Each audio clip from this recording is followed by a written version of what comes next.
That's cool.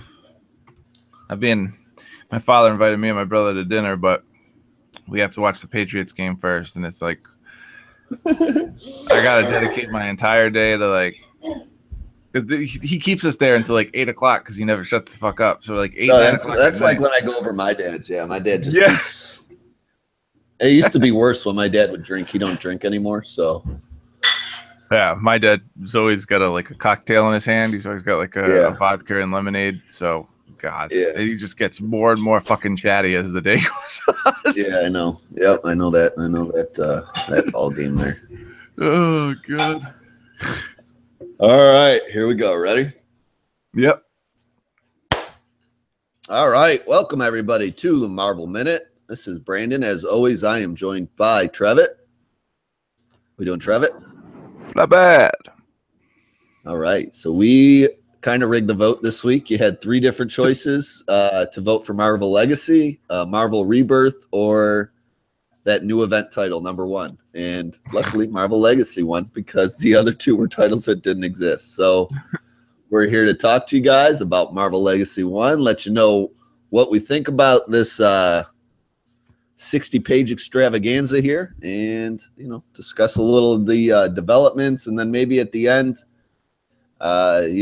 maybe give you a few hints about where to pick the threads up in the books coming out in a few weeks here. So I got this cat literally attacking my arm right now. No. All right. We got writer Jason Aaron, main art team of Assad Rubik, Steve McNiven, and Matthew Wilson. And then pretty much every other Marvel artist contributed in some way, shape, or form. Yeah, all the all-stars. Yeah, Chris Samney, Russell Dodderman, Alex Malov, Ed McGuinness, Stuart Immonen, Wade Van Grodbadger, Pepe Larez, Jim Chung, Daniel Acuna, Greg Land, and Jay Liston, Mike Diodato Jr., and David Marquez, with Corey Pettit pulling in lettering duties. So yeah, that's the who's who of Marvel artists over there, and I wish all those guys would do all their books instead of some of these random people we get sometimes. And I'm glad none of those people are in this book anyway, so at least they did that right. So yeah, it's a Marvel Comics production. Obviously, came out this Wednesday. The long-awaited, much-hyped latest marketing effort for Marvel Comics, Legacy #1, has arrived. To sum up what we're diving into one lazy comparison sentence, it's a Marvel Rebirth of sorts. So the classic guys you've all yearned for all return? Is this drawing in new people? Are current readers going to want to buy more books? We're about to tell you all those answers to those questions. So the event starts off here. We get right into it with pretty much one of the big teases that was coming out a few months ago, and that's the BC Avengers, or Million BC Avengers, whatever they're calling them for right now. And you see, I don't know, just kind of like some ripped up cavemen, like he has muscles everywhere, trying to pull up Mjolnir. And not really having any luck, obviously. Odin's son comes. Were they on this planet, or did they come to this planet to fight this thing we're about to see, or do they live here? That's the one thing I didn't really understand. They came to fight this thing. Okay, yeah, because Odin's like some of them live there. At Earth. He's had it with Earth already in 1 million BC. So. What the fuck? Why did I create this place? Yes. So he comes and gets Mjolnir. He kind of cusses it out because it's not coming back to him. It's not following the Thor rules. When he throws it, it returns, and it's being stubborn and laying there on the ground. He bends down to pick it up. That's when we see our first glimpse of this version of Phoenix. She looks a little different than kind of the advertisements, don't you think?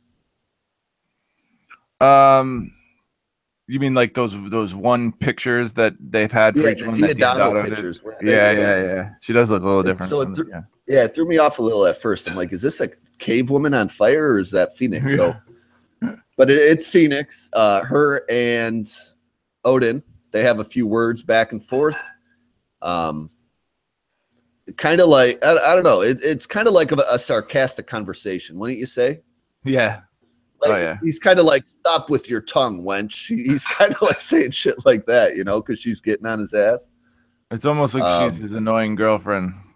Yes, yeah, because there was a makeout scene between these two in the Thor Generations book, pretty much the only Generations book that connected to any of this stuff.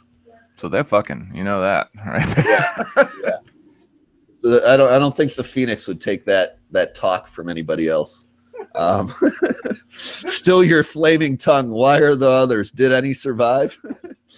So yeah, that's what Odin's, exchanging words with Phoenix. We do end up seeing the others. This is Starbrand, Black Panther, Iron Fist, Ghost Rider, and Doctor Strange, the old versions of all of them. Agamotto. Agamotto, that's right. I thought Starbrand was the Hulk at first. Like when I saw the pictures and stuff, what I thought was going on there. He looks like that guy Mondo. Yeah. Yeah, I'm just because I'm not super familiar with Starbrand. Like I saw him in a lot of the stuff leading up to Secret Wars and a little bit in Secret Wars, but outside of that, like he hasn't really been in a book lately, has he? Probably one of the Avengers titles. No, I haven't seen him in any book. The only thing I've ever seen him in was the Hickman Avengers, and they had that terrible series. It was called Starbrand and Night Mask or Night Mask. Oh yeah, that got canceled pretty quick. Yeah. Two really good characters, but not an interesting series. yeah. They built like a buddy relationship in the Time Runs Out stuff, and when Starbrand owned AIM and all that. But anyway, we got just the team now all gathering together. We're starting to get some beans spilled about what they're fighting.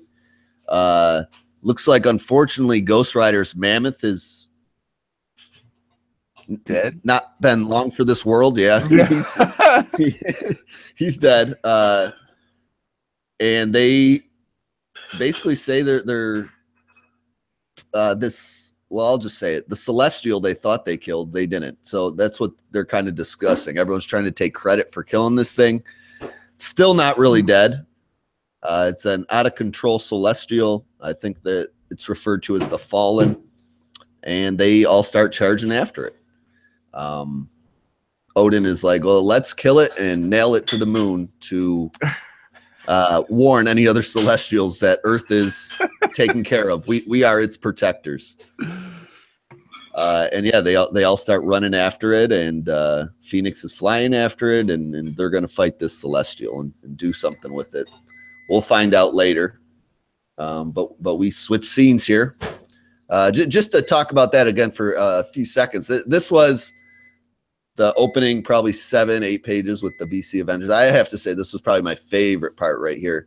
This is the part I really wanted to see, and I really want to know where it continues, because I would like to, I don't know, follow some more of that, because that was just pretty cool. And you didn't, though. My one complaint about it is you just didn't get a lot of the other characters besides Phoenix and Odin. Yeah. I'm sure the one page where they all show up on it, it's like you can barely see Ghost Rider too. You have to really kind of, if you're holding the book, kind of like I do when I read it, I don't open it all the way sometimes. I'm like, well, who's talking? I don't even see this guy. But yeah, he's down there in the bottom right corner. Out of all the advertising, him riding the mammoth, and it dies within the first 5 pages. Yeah, you don't even literally see him on the mammoth for one panel. The mammoth is dead when you first see the mammoth. I know whatever book Jason Aaron's going to be doing is where we're going to see them next. I just don't know what it's going to be called. Nobody does. I think he's going to not even do it until his Thor, Death of Thor stuff is over with either. Like, he doesn't strike me as somebody that he's probably writing it right now, but it's not going to be releasing at the same time this Thor stuff's coming out. I got a feeling it's not going to come until because all the big stuff seems to be happening in December and January, the Phoenix stuff, like all the big things, all the returning characters. So I'm assuming that's when it's going to happen. And we'll probably get more information on it when New York Comic Con starts next week. So yeah, we switch scenes then. We're moving on from the BC Avengers for now. And we check in on Robbie Reyes, who is the current iteration of Ghost Rider. He's woken up on the side of the road in South Africa. So this is a surprise to him. He's like, how the hell did I get in South Africa? I'm a city boy. He attempts to run away when a cop knocks on his window. They frown upon sleeping in your car. They usually think you're on drugs or you're drunk. Yeah, they do. 9 times out of 10. Yeah, and they're usually right. I've been there. Robbie doesn't look like he's on drugs or drunk. Like, he just looks like he had a bad Ghost Rider experience and ended up over here somehow. He takes off from the cops. He's running away. And then all of a sudden, a giant red blast just comes shooting down from the sky. Kind of doesn't hit his car, but sends it off course, and he comes to a screeching halt. When he stops the car, his window is punched in by Starbrand, and he is screaming about, I can't let you anywhere near it. And Robbie Reyes has no goddamn idea what he's talking about. He just starts fighting him because he's like, dude, I don't know what you're talking about, but if you keep hitting me, something bad's going to happen. And Ghost Rider comes popping out. He says, is this supposed to be by the goddamn Ghost Rider? He says, because God is bleeped out. Can Ghost Rider not say God? I don't know. What is it? Yeah, it's 3. It's a money symbol, an and symbol, and a friggin' pound sign. So I guess God, right? I mean, I can't think of anything else. There's no 3-letter swear words that I use frequently that are still acceptable nowadays. But yeah, I don't know if that's I thought maybe you might know if Ghost Rider had like a thing he can't say God or he burns up, or I don't I don't know. I don't know. But, what is do you know what the book is rated? Because depending on what the rating is for if it's for teen or for everyone, maybe they wanted to make it for everyone. It's rated teen, so yeah, that might be why. Yeah, so everyone can buy it. Yeah. That's so weird. I remember when they used to ID me for video games. Like when I was over 17 too. I think Injustice, the first one, was the last one. Like I bought it at Toys R Us and I think they ID'd me. I'm like, I have a beard. I know. I used to hate that. I'm like, I'm 6'5" and I got a gigantic beard. You're gonna fucking card me? Like, yeah, I'm not buying beer or cigarettes here, lady. I'm buying a video game. My mom is not concerned about me right now. Okay. So yeah, we move on from that scene and we get some Loki action. He is on his realm of giant stuff. I don't even know how to pronounce that word. If you want to take a shot at it, go ahead. Jotunheim. Jotunheim. There you go. I'll roll with that. So he's on Jotunheim. He's chatting with some reject frost giants. These aren't normal giant-sized frost giants. They're kind of like Loki size, I would say. Yeah. Maybe a little bigger. He's kind of conning them into doing something for him. He wants them to go to a shield facility and recover a specific numbered box for him. So he opens up a portal, sends them on through, and we start seeing where they're headed. The shield storage facility. Shield is being disbanded, apparently. It is closing its doors and turning over all of their inventory of dangerous, supervillain weaponry and things the world should not know about over to the government, which probably will work out terribly. I don't see a world where that goes over well. But anyway, the government's chasing all the shield guys out, taking all the stuff away from this warehouse. The frost giants appear inside, start knocking out the soldiers. And we get some Avengers action popping up here. Lady Thor, Captain America come to the aid of the soldiers, start fighting them. And Riri also comes flying on through to give Captain America and Thor a little help. And we see the quote-unquote box that the Giants are here for. It's labeled Box 4/1939. Which is a call out to the first ever issue of Marvel Comics. Actually, its release date, April 1939. I didn't know that. Yeah, I thought that was a pretty cool tidbit. I read about on the internet. But This is also the only box not on like a Shield manifest. So it's kind of like just stashed here. Shield knows about it, but it's not listed on any paperwork for the government to really keep track of. So that's going to come into play here shortly. Then we start hitting some little snippets. This is kind of the beginning of the part where the long running story takes a little break and we get little vinaigrettes, I guess you could say, of what some other characters are going to be dealing with after this legacy issue and in the next couple months. And the first one we see is Captain America. I was just going to say, how did he get there? But I see kind of a shadowy motorcycle under the first picture of the diner. Yeah, so, his Harley. Yeah, so he's hard traveling hero in it. He's taking a break for a burger and some coffee. He sees a news report about Captain America and how everyone is looking for him. And he's basically just going to go on a journey to clear his name, I guess is what it looks like. Am I right? Am I wrong there? I don't really know. I haven't read any with Captain America in a while, since before Secret Wars. Yeah, he's gonna go across the country and see how people feel about him and try to earn back the trust that that implicit trust that he once had with the people. Yeah, and this is the good Steve. This is not the evil Steve, as far as we know. He's still in that jail. Then we move on to Thor. It's again, there's not much to say about them because they're literally just one-page teases of things coming. Yeah. The Thor one confused me a little bit because I'm not fully caught up on the Thor book. I finished Mighty Thor, but I'm still working my way through the Mighty Thor stuff. It's gonna be the War of the Realms, which okay. It's the payoff that Jason Aaron started in God of Thunder. Okay, so Mangog. Now, Mangog isn't that dude that had a thing against all gods, is it?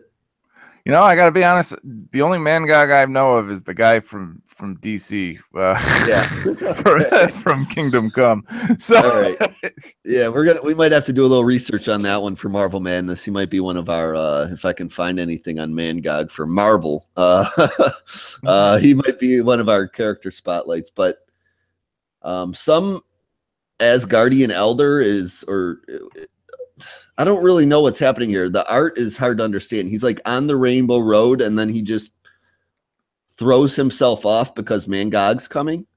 I don't know. That part just confused me a little bit. I'm not fully caught up on Thor, so that's probably why. But that's what he looks like he does. He kind of just throws himself off the Rainbow Bridgeway. Yeah.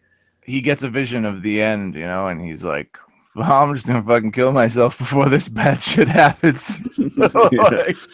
Yeah, so something bad's coming. He offs himself, and we check in on Tony Stark at the Stark facility in Dover, New Jersey.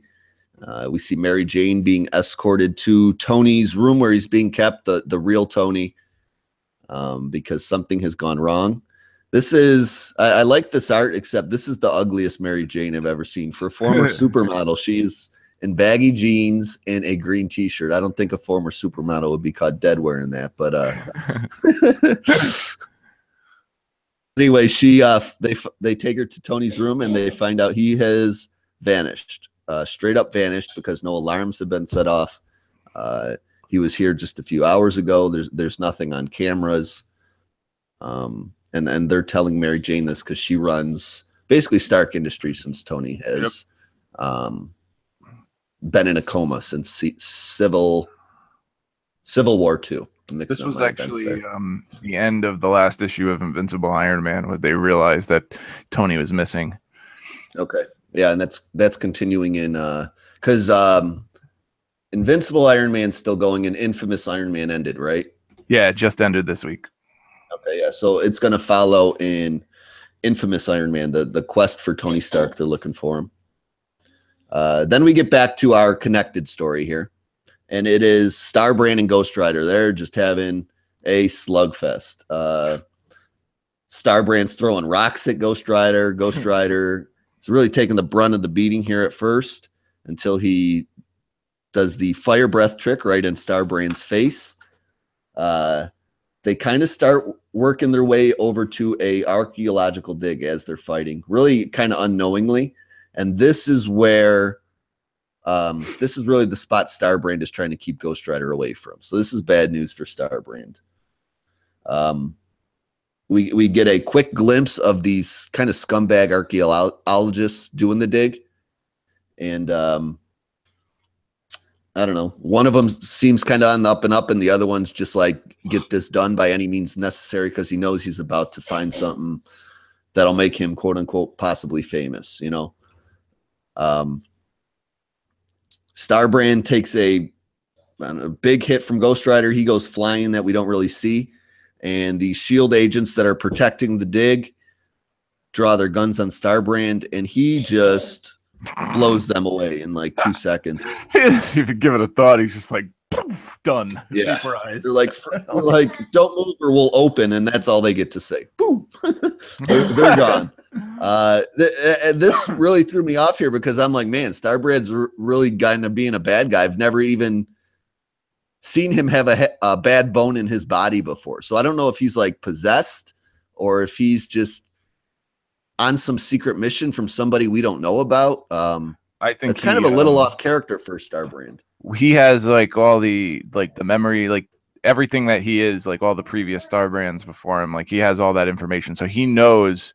Like, so what we saw in the beginning with Avengers 1 million BC with the other Starbrand, like he knows what's in there, you know. Okay, so he knows about the Celestial buried underground. Yeah, I got that from the beginning. I just didn't know he had previous Starbrand memories. Yeah, because they're all chosen. Now, this is the same Starbrand that was in Time Runs Out, right? Yeah. Because I'm pretty sure he died at the end of Secret Wars in that giant fight, but I know that didn't mean much. That was one of the big, I think it was either the first trade or the second trade of Hickman's Avengers. He was like a college kid. And when he got chosen, like he vaporized everything around him. Like that. Yeah, he blew up the college. Yeah. But he was very reluctant. He didn't even want to be what he is. And then him and Night Mask, because Night Mask was created when all those fucking husks were growing all over the earth. And, you know, then the Avengers separated. Nihilio stuff.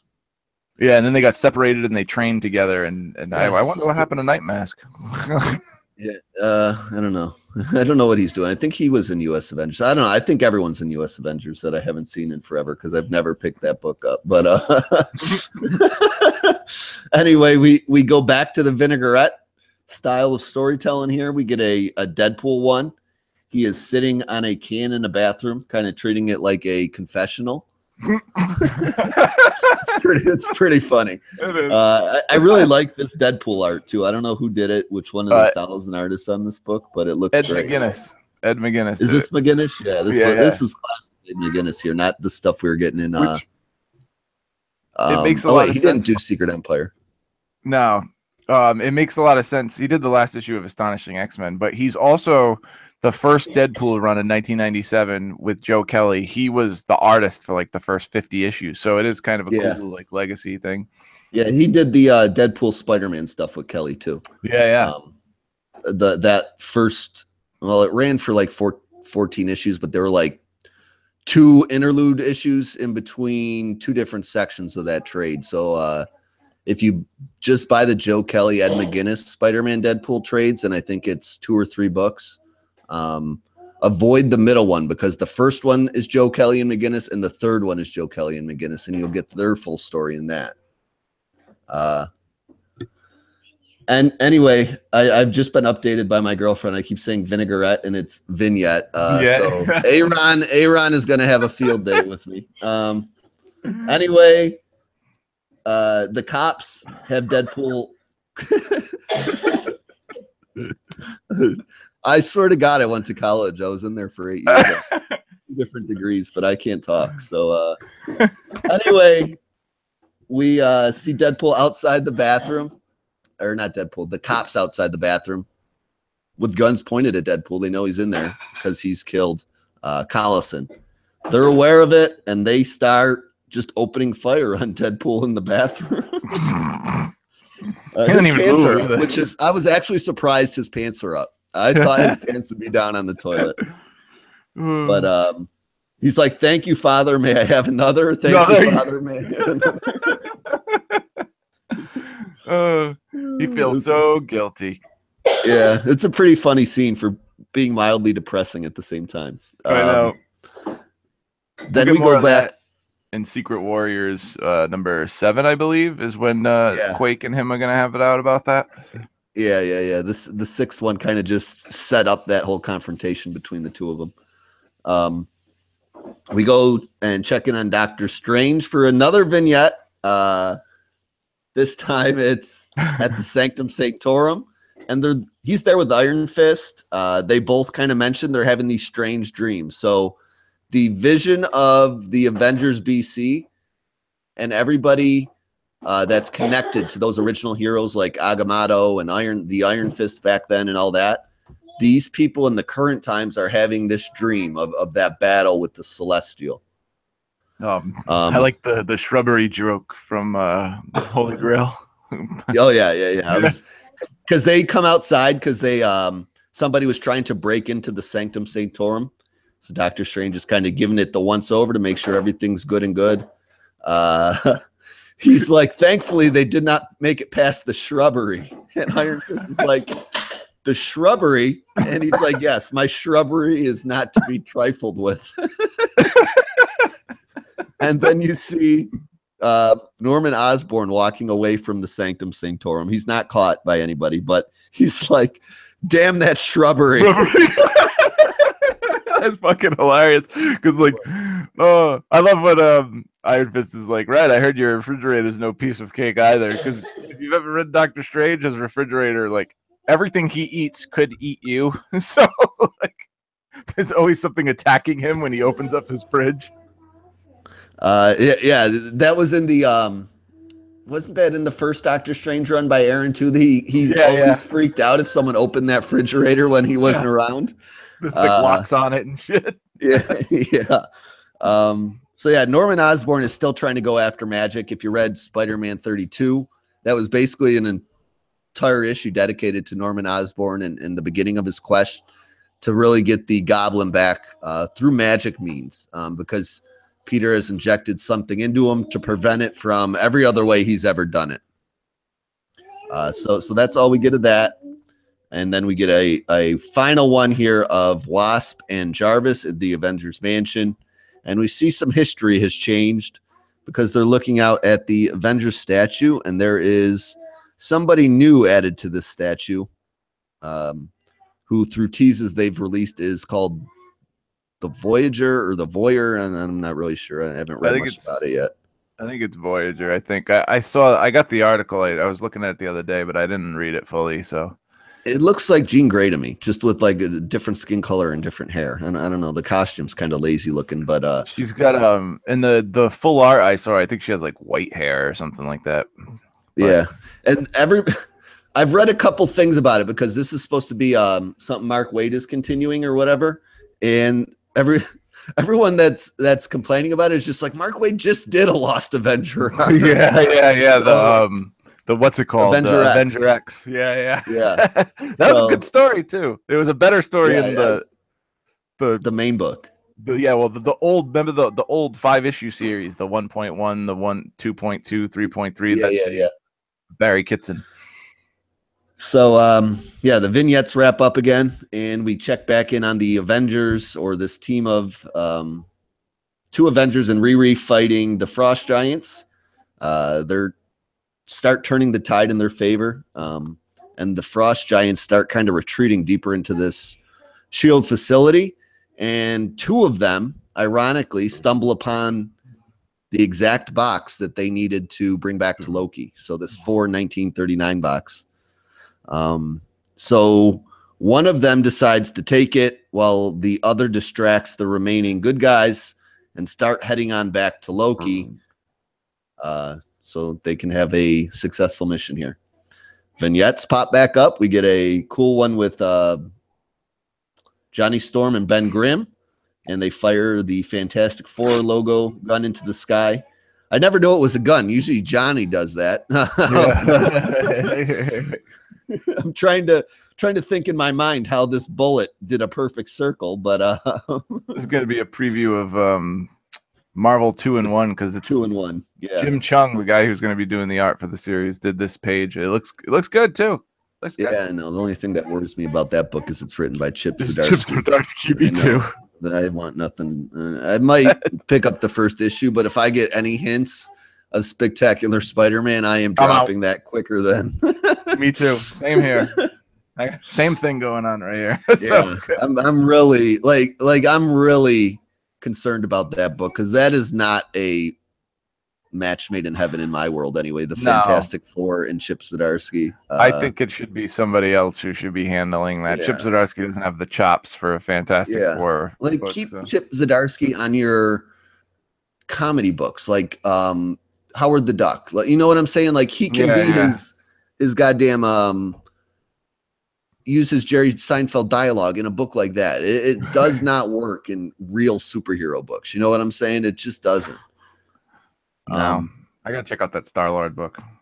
Yeah, I know some people have liked that, but I'm a little. I guess Star-Lord can be that goofy, but he's not that goofy all the time. You know, he gets serious. No, he does get serious. He's not afraid to kill either. So. Yeah, I know he doesn't care, especially aliens. He will kill all aliens. Yeah. So then we get another little snippet here. This is of a space Wakanda galaxy, I guess. It's called the Intergalactic Empire of Wakanda.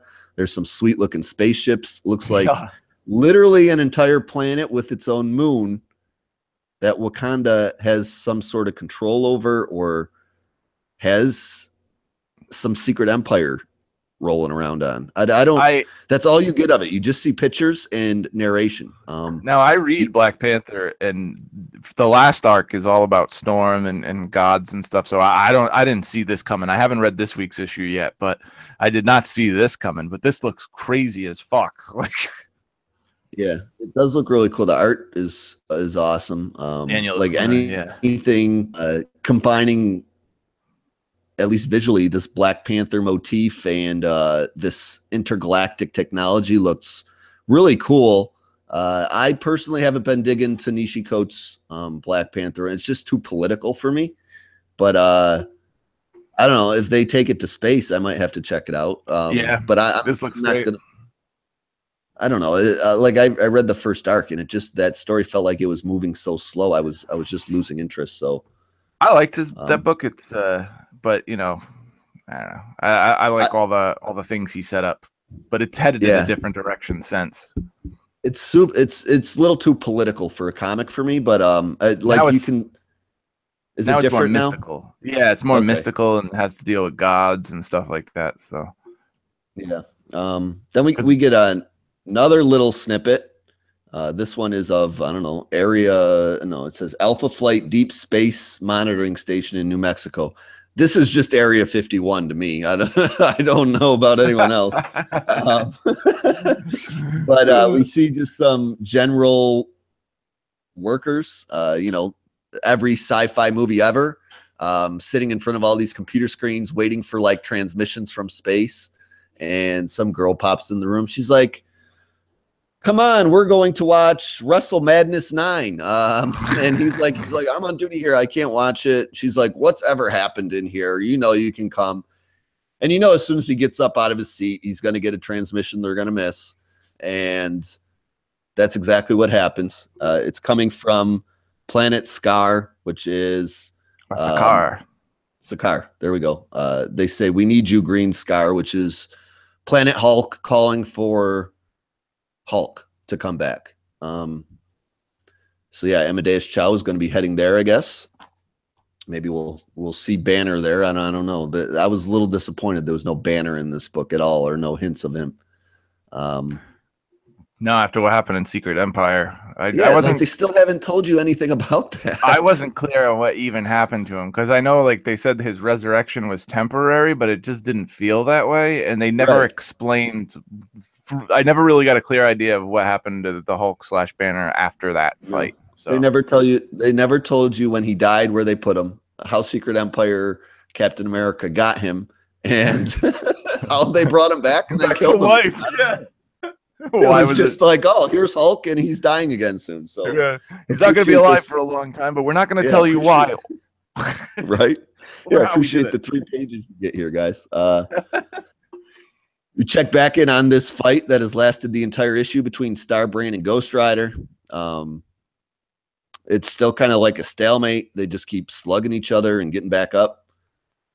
Finally, the upper hand and pulls out the trump card, which is the Penance Stare. Excuse me, got too much coffee coming back up. The Penance Stare, and he is mildly surprised because this is a power this Ghost Rider has never had before, and it completely eliminates Starbrand. Like, he just explodes into a giant ball of energy. And you see a Starbrand mark on the ground when he leaves.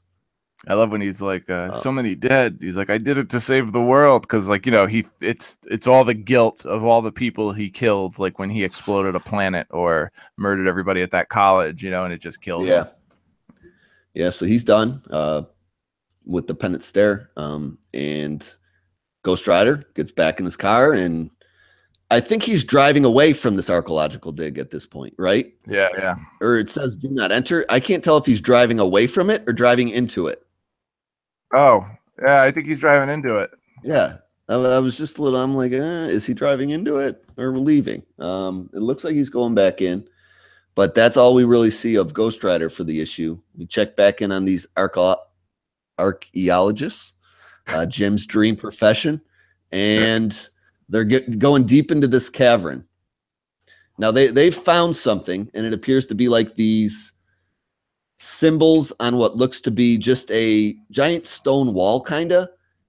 And this is kind of metal-esque because they look like caveman symbols of the superhero, basically brand marks. You know what I'm saying? Like, you got the Eye of Agamotto there, the Star brand, the Phoenix mark, the Black Panther mark, the Thor hammer mark, and I don't know what that one in the top left is. The Iron Fist. It's got to be Iron Fist. It just looks all wacky. I don't know what. It looks like a bat. Yeah, I don't know what the hell that is. I couldn't interpret that. It's supposed to be the dragon, the Shao-Lao, the Undying, but it's but it looks like a bat. Jacked up. I can't, like, no matter what way I look at it, I'm not seeing dragons. So, now does this like force field or wall giant celestial hand, or is that just in a different part of this cavern? It's hard to tell. Well, I don't know what that is. I think that is like a force. I think it comes down when the hand raises up. Yeah, I think so too, because the hand comes out of nowhere. Looks like the wall vanishes. It zaps the archaeologists, and basically, I guess they vanish. And then we see the wall kind of go back up, right? Like, there's this weird sound. It's like, yeah, it does. I think it goes back up. And the Celestial comes to life when these people near him, and he says, "Summon the final host and cleanse them all." Which I wonder, because you know, when they obliterate a planet, they send that guy Exitar, which is like a different Celestial, his whole entire thing is to like destroy planets.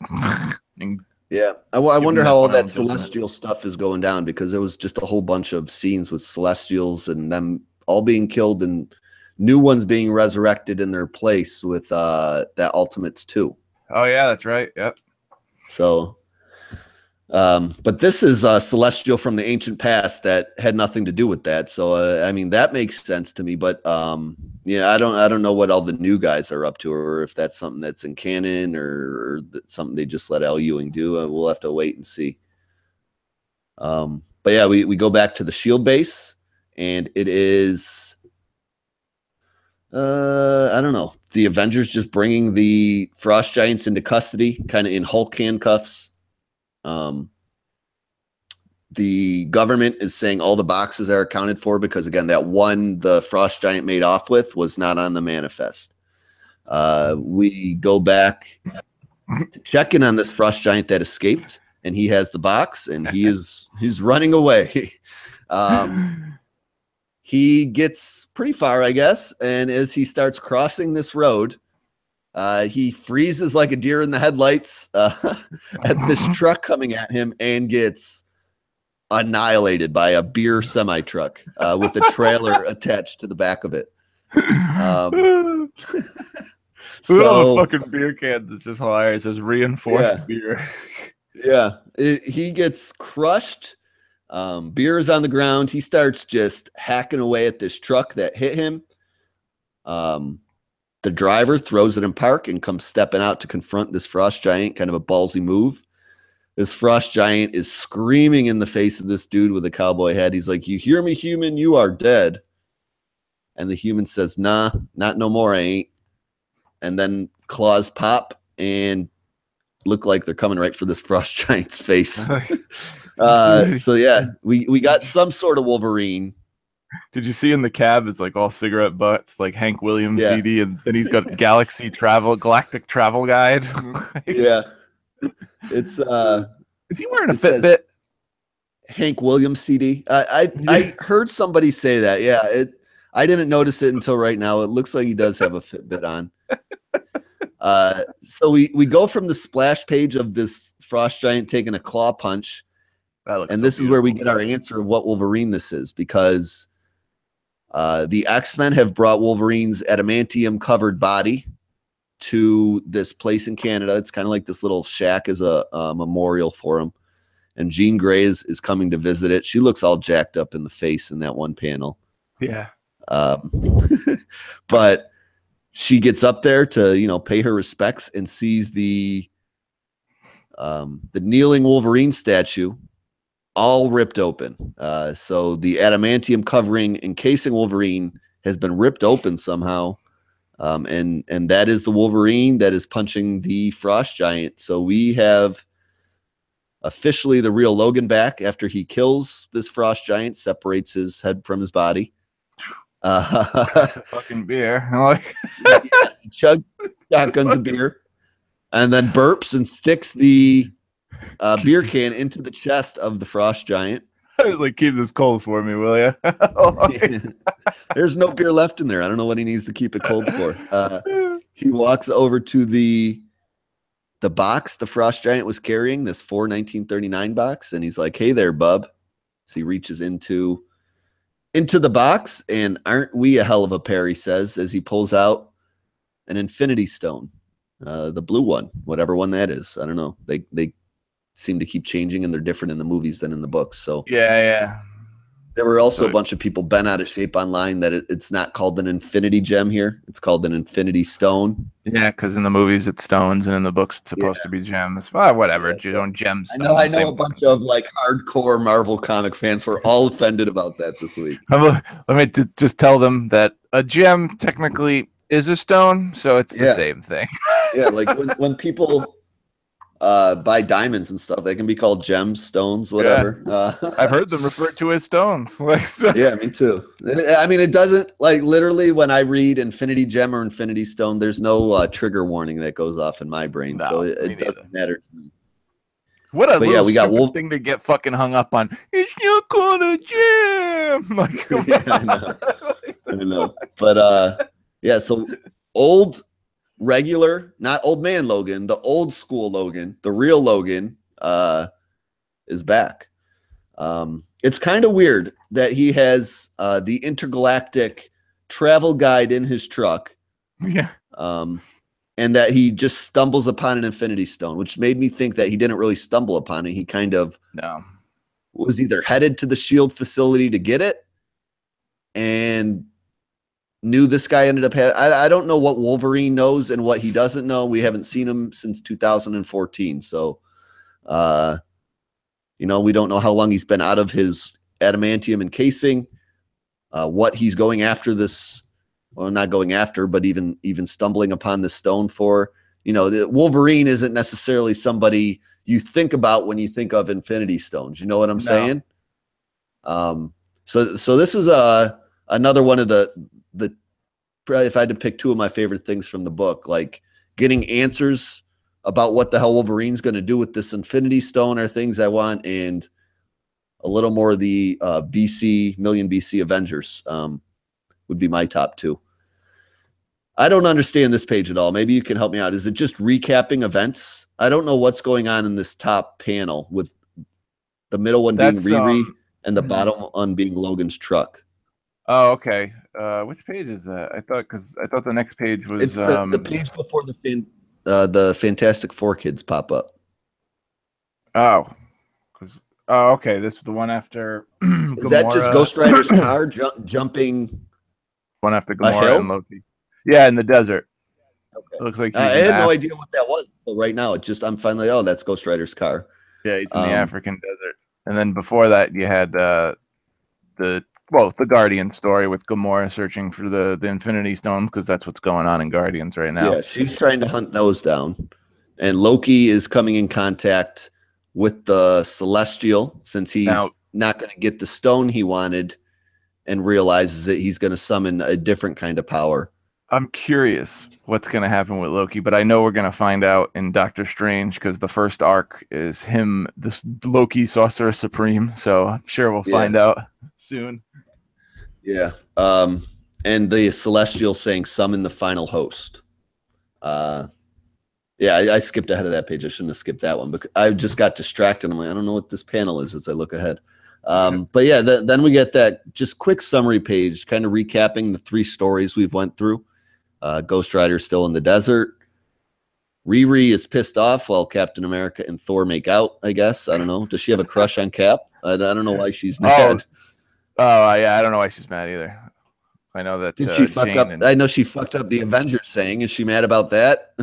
Maybe. Hey, it looks like they're at a party. I literally don't know why she's mad. Yeah, I don't know what's going on here. And then Wolverine's truck is just parked and hiding out. Then we kind of see this cosmic hand trying to reach out for something. It's kind of ominous what any of that means. And then Franklin and Valeria are just kind of hanging out in some space jet skis going through the cosmos. And they are just charting and adventuring through different worlds, really, is kind of what we get. Continuing and picking up from the cliffhanger at the conclusion of Secret Wars, where they were trying to reestablish the multiverse. And that's how our book completes. Gardeners. Yeah, they obviously have, like, these kids have always been a little overpowered, so I don't know if they have even additional powers now, because Valeria is like controlling this giant space hand. I don't know what it's doing. I don't either. Maybe it's making a new world, and then they're going to check out the world they created. I don't really know. She doesn't. She aside from her intelligence, she doesn't really have any powers. Franklin. Yeah, Franklin has all the omni fucking potent powers there. Franklin's the most powerful mutant in existence. He can literally think of something and make it happen. Basically. Yeah. I mean, Was it Onslaught when he, like, I don't know if he resurrected all the heroes, but he saved them all and put them in his bouncy ball? That was a long time ago, but I think it was Onslaught. Yeah, that's the conclusion of our issue. There's a if you got the hard copy of the issue, there's a few pages in back that kind of show you the legacy books coming up and how they're continuing the little vignettes that were placed throughout the legacy issue. What we don't really know yet is where to kind of follow the main story, I guess, because the first Avengers book is that Champions crossover. So my guess would be possibly after that arc is concluded, when it hits that weekly story, where it might continue. I don't know. I think that's we'll have to get into the news a little bit. It's going to continue in that, I think. I heard it's supposed to be one title, but they're going to take, like, the creative team for each Avengers book. So, like, every event, so instead of Uncanny Avengers, it'll just be Avengers, and instead of US Avengers, it'll just be Avengers, and they're all going to tell one story. Yeah, they're going to Batman Eternal it, kind of. Better, though. Yeah, hopefully. Because it'll be one creative team on a book a month. So, like, every week an Avengers title will come out, but it'll be like a separate creative team for each book. So each creative team had a month to work on their issue instead of just, like, rushing it, you know? Yeah, yeah, no, I always have problems with books with different creators, so they never are as seamless as they usually anticipate being. But we'll see what happens there with that. Like that But Marvel it is gonna, 2-in-1 it's just regular Marvel pricing though. The first issue of that weekly series will be $4.99, and then $3.99 thereafter, and probably the last one will be $4.99. So for a weekly book, you got a heavy investment coming up if that's something you're interested in.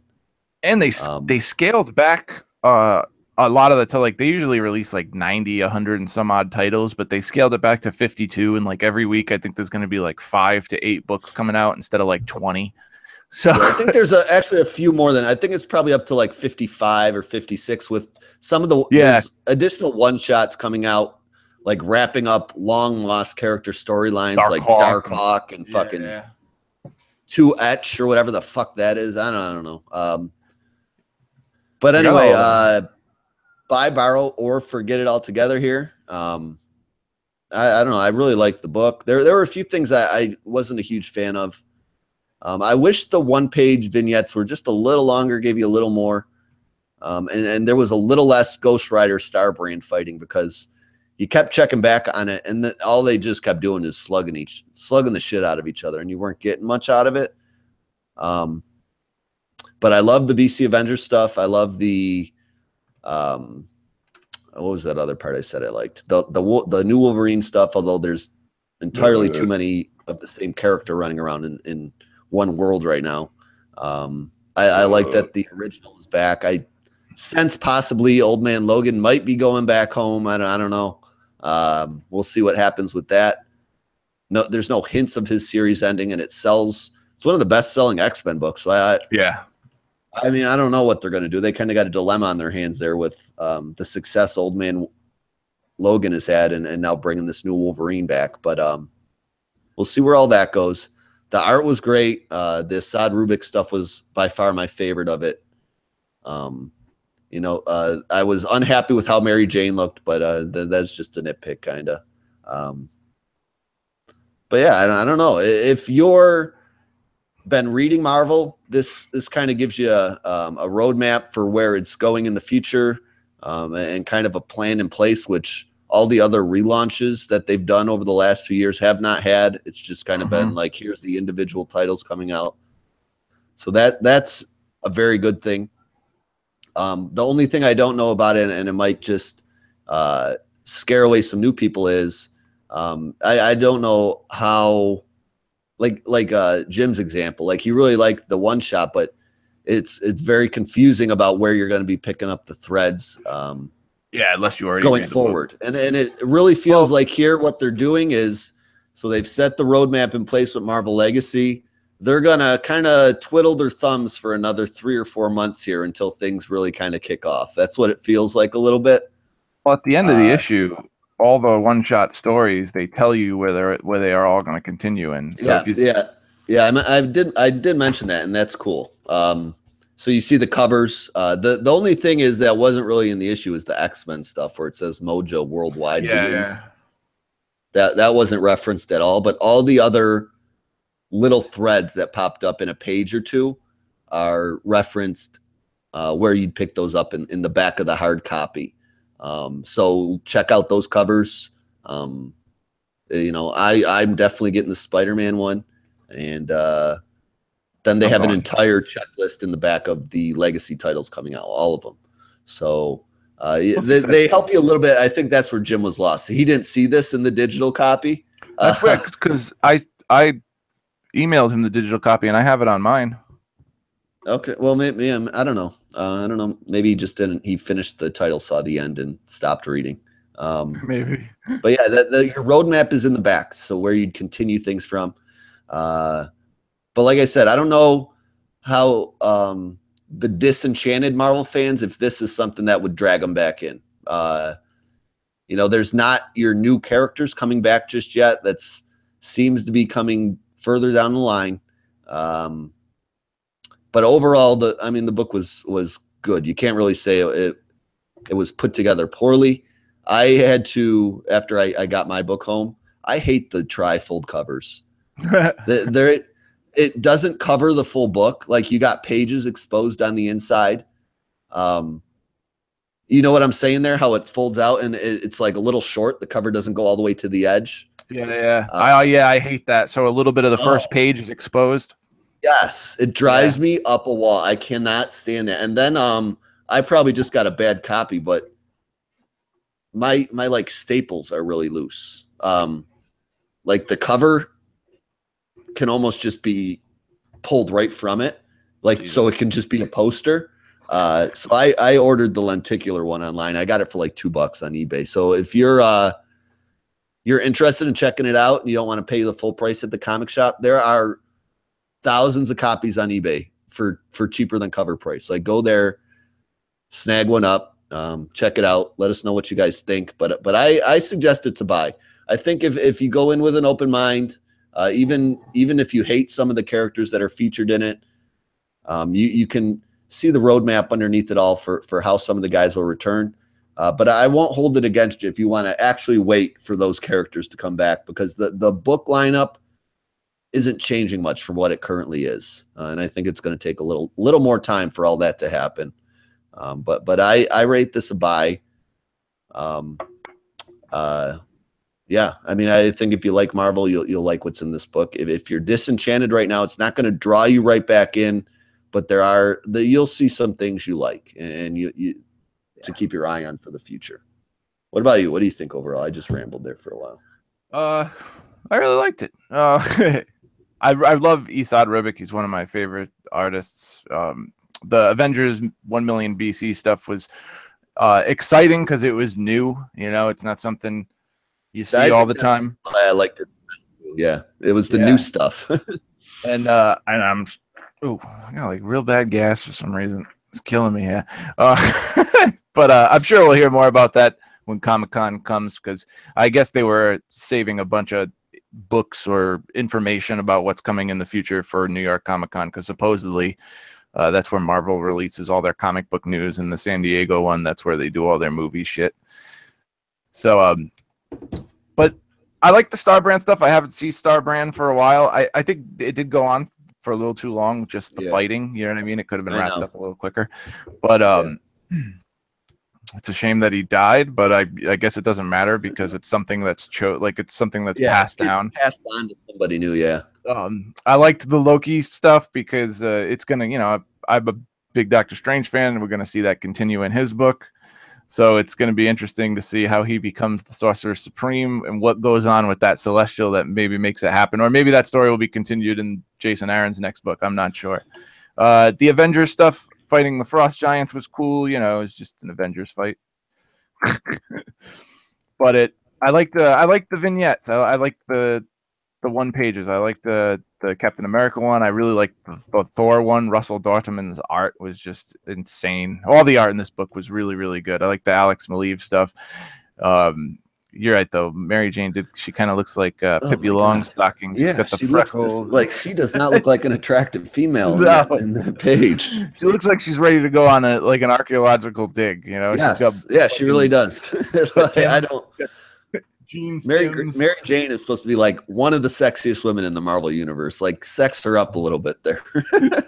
But I'm interested in that. I'm interested in that story because after Civil War II ended and Tony went in that coma, and they said he had so much technology in his body that he was basically like in a coma and healing himself. You know.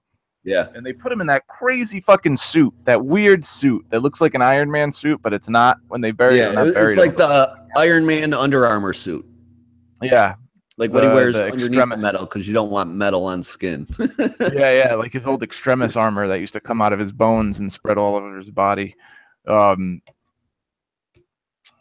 Flipping through the Star Brand stuff, like that stuff did go on forever. I mean, it really did. It was almost a quarter of the book, maybe a little more. The Deadpool shit was pretty funny with him in the stall getting all blown to bits. The Ed McGuinness art was probably I liked this one page better than what he did in Astonishing X-Men last month because that just seemed a little rushed. The Doctor Strange stuff by Stuart Immonen was pretty cool. Which I don't know if it's more Doctor Strange stuff or Amazing Spider-Man stuff because Stuart Immonen does the art and Norman Osborn. I'm confused about that too because it feels like Doctor Strange is. And then they used the Amazing Spider-Man artist for it. But I thought that one page was really, really funny with the shrubbery, and then continuing the story from, like, I like that every one of these vignettes continued something that was happening in a previous book. You know what I mean? So if you read Amazing Spider-Man, you know what's going on here. If you read Captain America: Secret Empire, you know what's going on there. The Wakanda one threw me a little bit, but I guess that was kind of just like, hey, we got a big tease coming. Yeah. We're gonna build to this. I mean, because what Coates does is, like, every 12 issues is like a season of a TV show. So, like, you know, the first season was all the political stuff, and then the second season has to deal with gods, like all the gods of Wakanda. And then I guess this next one, it's going to be building a space empire, and that just sounds fucking awesome. You know, we get that one page from Avengers Surrender, and it's okay, I guess. I'm not too excited for that event. I was hoping for something else, but me too. I'm not interested in like a new Marvel character with a secret history nobody knows about. Like we just did all that shit. I know. I'm thinking, like, they said it's going to last 3 months, so it's going to end in January, I think. And I think that's, you know, maybe that's going to be the end of all their Avengers book, and they're going to, like, rebrand. Because I don't know what Jason Aaron. I think it starts in January because they got that crossover with Champions first. Oh, that's right. Well, that's only 2 issues. That's not going to be bi-weekly, hopefully. But anyway, so it's 2 issues of Avengers and 2 issues of Champions for, you know, 4-issue crossover. But I think the Logan story is going to continue in that Jason Aaron book with the Avengers BC story. I don't think we're going to see him in an X-Men book for a long time. Yeah, I don't either. And that gives them time to deal with Old Man Logan, whatever the hell they want to do with him, because I know he's going to have that samurai ninja story coming up where he's fighting. Yeah, and that dude's in like fucking 8 books too. Like they really got to start phasing him out of things if the regular Wolverine is back. Put him in a little less. Yeah, he's in Astonishing, he's in Gold, and he's in Old Man Logan. I mean, that's 3 major books. They're not little books, they're major books. So if they are going to get rid of him, they're going to have to start scaling it back. But I know Astonishing is only a year-long story, and when that ends, something big is going to happen for the X-Men universe. And with the Phoenix coming back and Charles Xavier and all that shit, a lot of stuff. Yeah. I can see the wheels turning. Like, I can see all the moving parts starting to come together to, like, bring back all these classic characters, especially, like, with Wolverine coming back. Like, I could just see it heading in that direction. But for people who read this book, and because I know a lot of people go to the comic book store, and a lot of people won't even read Marvel. Like, most people, like, a lot of people read Image. Some people go with, you know, DC. But there are a lot of people, and I've seen it in their pull pictures, they don't buy any Marvel books. They never read Marvel, but they bought this, you know, and it can be a little off-putting if you're not caught up on your current Marvel history. You don't get to see a lot of the seeds that were planted in this issue and a lot of the things that came before it. Even though they do give you, like, a clear view of where they're going in the future and the roadmap at the end, but I guess it was still off-putting. It was really weird. That for a Marvel Legacy issue, you know, bring quote unquote reestablishing their history, that there was so much focus on Ghost Rider and Starbrand, and because Starbrand is literally a character who was created like 4 years ago. So it's weird that, you know, he's in almost half the book, in some way, shape, or form between BC Avengers and the current issue. So that's a little strange, and I think that's what caught a lot of people off guard and affected an opinion, I guess, of theirs. You know what I'm saying? Especially newer people that were out of the game for a while. Probably didn't read the event-related Avengers books and all that. You know, so it was a weird choice, and it worked kinda, but it could have been a little shorter. And I think if you elaborated on some of those little one-page one-shots with the classic people, they would have liked it more. So I can see where the complaints come from those people that aren't reading current Marvel, and like, you know, like a Jim or Repairman Jack or someone like that. Yeah, I mean, it was a lead in. It's the Starbrand and Ghost Rider stuff is all a part of the Wolverine stuff and the Avengers stuff. It's all kind of happening at the same time. It's all loosely connected. And because in the beginning with the Avengers 1 million BC stuff, you had a Starbrand and a Ghost Rider there. So Starbrand is the protector of Earth. That's his whole entire purpose. So I guess, you know, if he has like Green Lantern. Yeah, so if he has like the previous happenings and memories of all the other Star brands, which I'm guessing, since we haven't seen a Star brand till Hickman created them, they're not a lot around. They only come around when a big level. The only reason why he was tapped to become Star brand is because the Beyonders were ending the universe. So like that's the whole reason why he was. Yeah, there isn't usually just a dude that can, you know, blow away anything with these cosmic rays hanging around all the time. Like, because he's really a powerful character. With that, it makes sense to me that he would be protecting this world-ending celestial, making sure that nobody goes near it, and seeing a Ghost Rider close to it. You know what I mean? Like maybe Robbie doesn't even know how he got to South Africa, so maybe something like he took himself there, like blacked out in Ghost Rider form, and was on his way there, and Star Brand's like, oh, I can't let this fucking happen. If he activated, you look who it took to take this thing down a million we years don't know ago. And we don't know who the last victim or the last host this celestial is looking for would be. Yeah, I don't know who that is either. And one thing I do know, that could possibly be Robbie Reyes from the hints and how Star Brand's trying to keep him away from there, you know? Yeah.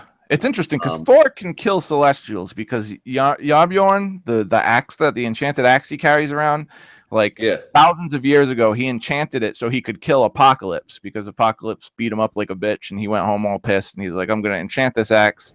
And his armor is celestial armor. So now like he can pierce it, and the Apocalypse twins used it to kill a celestial, like decapitate it. Crazy story by Remender, but I don't know why, like, I can understand why Celestials are a threat, but if you destroy one, I can understand why he's being held captive under the ground, because if you destroy one, the rest know. Yeah, and they come.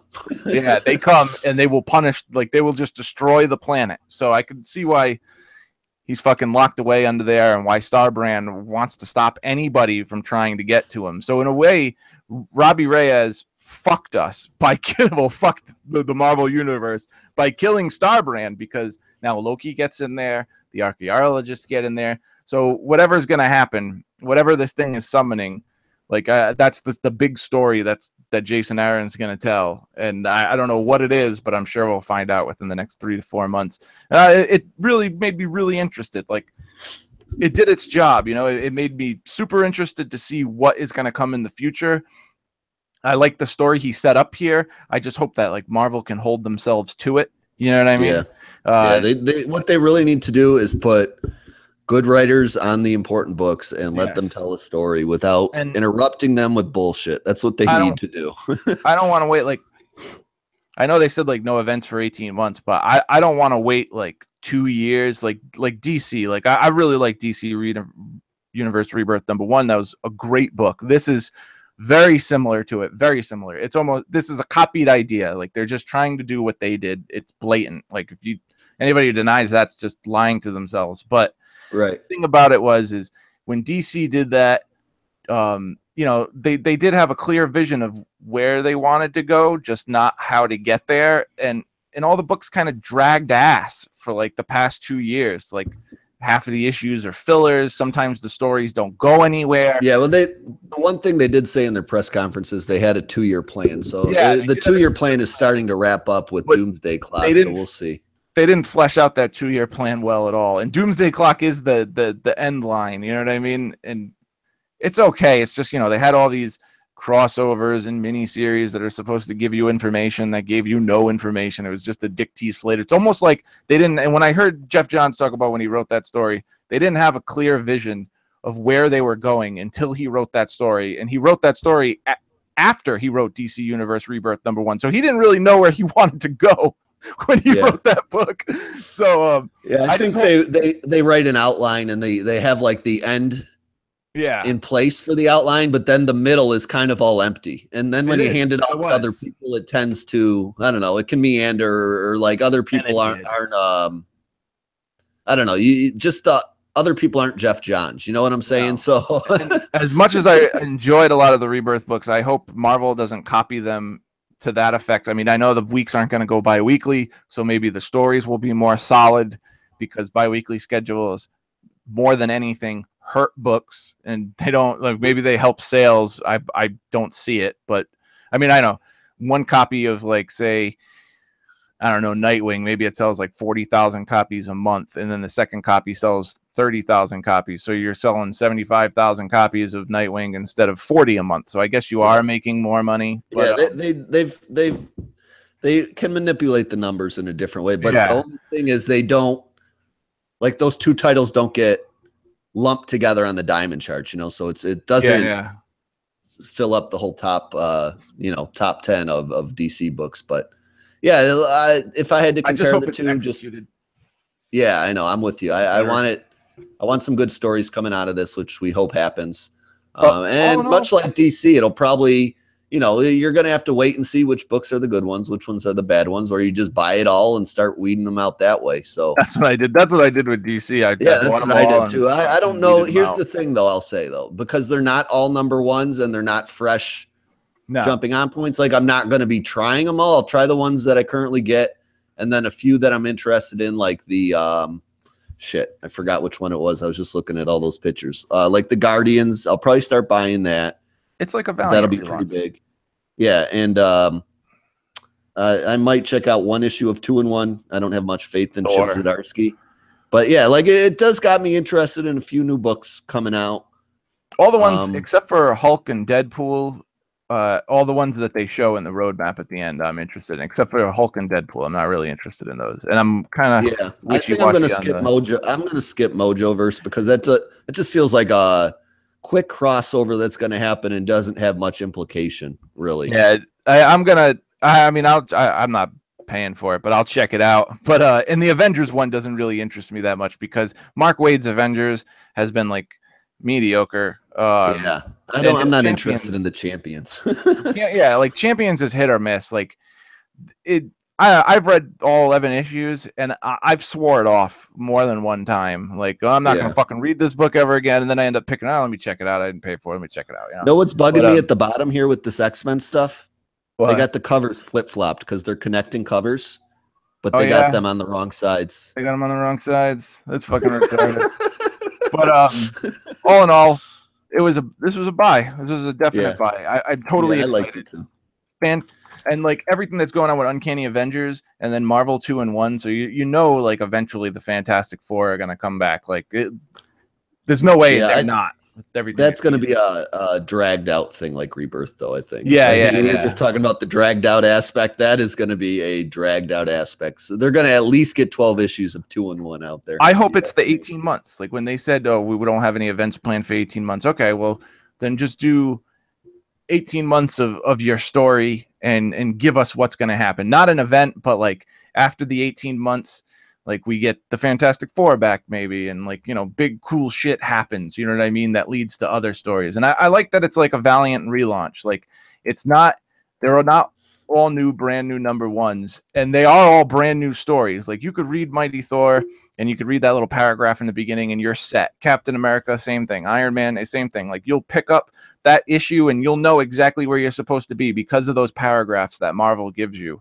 But at the same time, they also got those legacy pages they're going to include, those 3-page premiere pages. I actually have them all. You can download them on Comixology.